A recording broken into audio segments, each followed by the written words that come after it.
Welcome to today's vlog. Today I'm finishing up the audiobook for Stripped Down, Unfiltered, and Unapologetic by Bunny XO. I hope you enjoy it. It definitely made me cry. So here is the vlog where I finish it and give you the review at the end.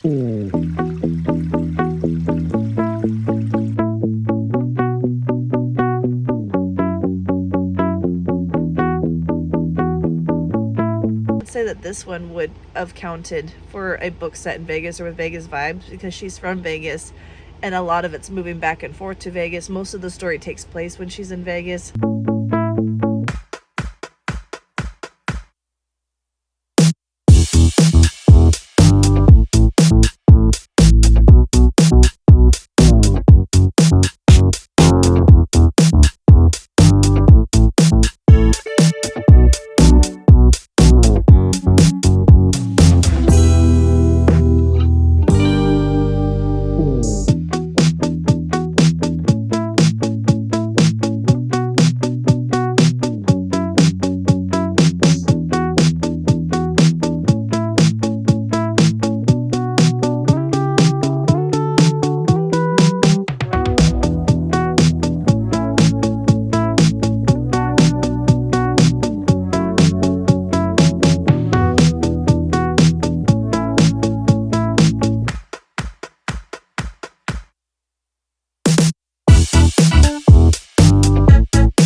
At the end for sure.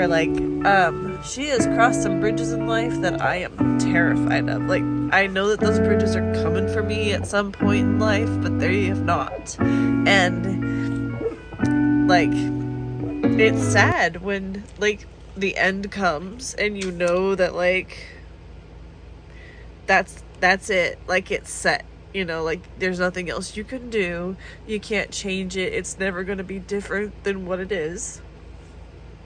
And that sucks. But she does go on to find a happy life. Being happy is possible afterwards. But I do agree with her that when you grow up with difficulties in your family, that when you become an adult, there are two things that are the most important to you, and that is money and family.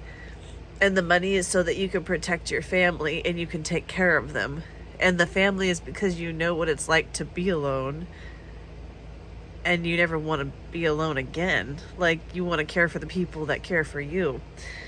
So I do understand where she's coming from. Some people are she's too fierce or she's too protective. It's I don't think that after you've gone through those things that you could be anything else but that. So I'm not sure.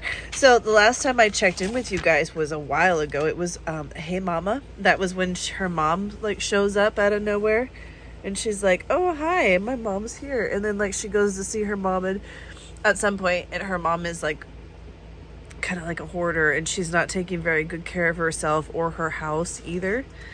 And then she has that boyfriend that has he's starting kind of a harem with her and this other girl whose dad's a doctor that I guess they get money from him to fund his side hustles. And then he gets Bunny in there and then all of a sudden he's choking her out until she passes out. That's crazy.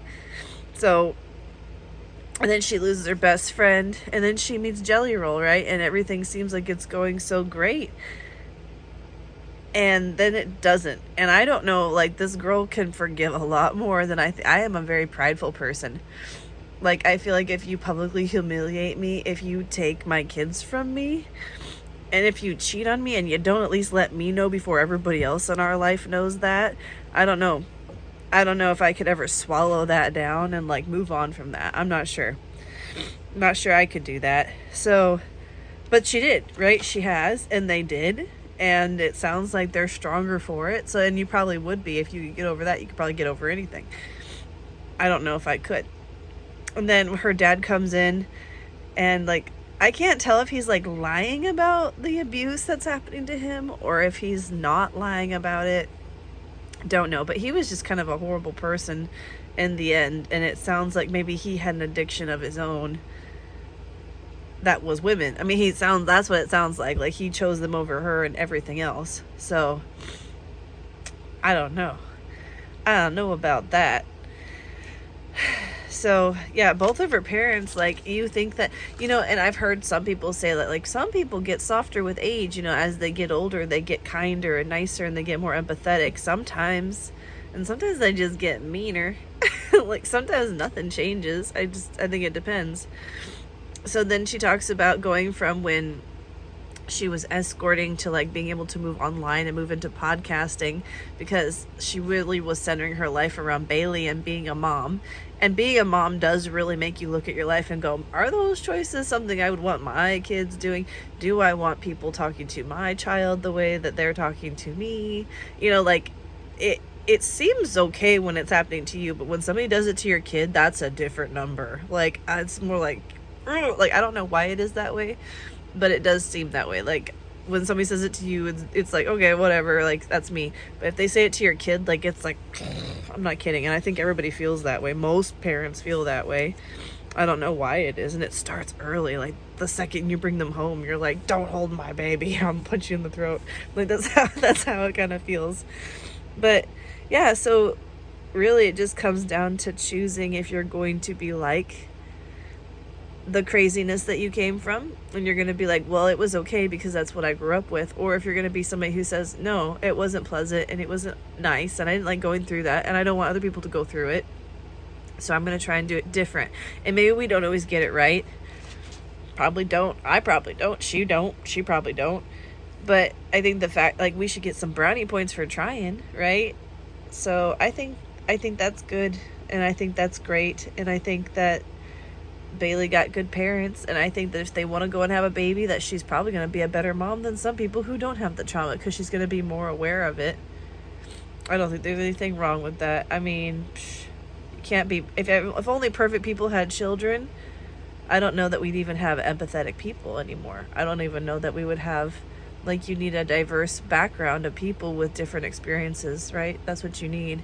Not saying that people need to be traumatized. I'm not saying I think that's great. But, like, if we were all raised exactly the same with the exact same parents, I don't know. Sometimes I think some kids need better parents than others.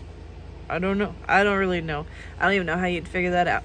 I just think it's crazy how childhood trauma, like, or any kind of trauma really, that, like, it repeats over and over and over until you figure it out that, like, hey, it's not all these bad dudes, it's me, my standards and my behavior. Like, that takes some time to figure out. It took me some time to figure that out too. So it was really like looking in a mirror at times, and then, like, seeing that, like, hey, she's a few more chapters in life ahead of me as far as experiences go, not age. And those are some things that I know are coming for me, and I am terrified of those days. Like, I am terrified of that, and I don't want it to happen, and I know it will happen someday, because it's just like, you're gonna have to accept that, like, there's never gonna be a Disneyland ending, you know what I mean? Like, there's never gonna be the day where, like, the whole family comes together, for, like, a family reunion, everybody gets along and they hug each other, like, hey, we're glad, just, like, that's never gonna happen. So that makes us very protective, and you're like, I'm going to carve out my own family of people that I know I can trust, and anybody who's not in that circle, come hell or high water, good luck getting in. Like, that's really how it feels. So I don't know. It does feel similar, and it kind of sucks that, like, it seems like people react really similar to the same situations. So yeah. Be a good dad. You got kids, be a good dad. You got kids, be a good mom. Try not to be a hoe, Maybe call the declutter people. I don't know what we got to do. Let's do something, though. Let's not do that again. So I gave that book 5 stars. It had me crying. I finished it in 2 days. Like, yeah, I could see a lot. I didn't get into hard drugs. Like, I did my dancing, and my drinking, but I never got into the hard things. So a lot of those things I cannot relate to, but like, you can have abuse with or without drugs. You can have abusive partners with or without drugs. So some of that was just like, for real, that does happen. And it's crazy because then you know what's coming. And controlling dudes are never good, because then, like, it's cute at first, right? You're like, oh, he loves me so much. Oh, he cares so much. He does to keep me safe. Until you try and have a life, a dream, anything that doesn't include him. And then it's like, you're the enemy. So, I don't know. Just a lot going on. It was a lot. So I do suggest you should read it. It was a lot of drama, but also like a lot of, like, I think most women can relate to some part of the story. Maybe not the whole thing, but you can relate to some of it. So it's very relatable, very heart-wrenching, very honest, and I gave it 5 stars. So I think you should read that. Stripped Down, Unfiltered and Unapologetic by Bunny XO. So it was good. I think you should read it. 5 stars for that. All right, so I'll see you for more Vegas reads, and I'll see you for Russian Rummy reading sprints on Wednesday and the book club on Friday. Thank you so much, and have a great day.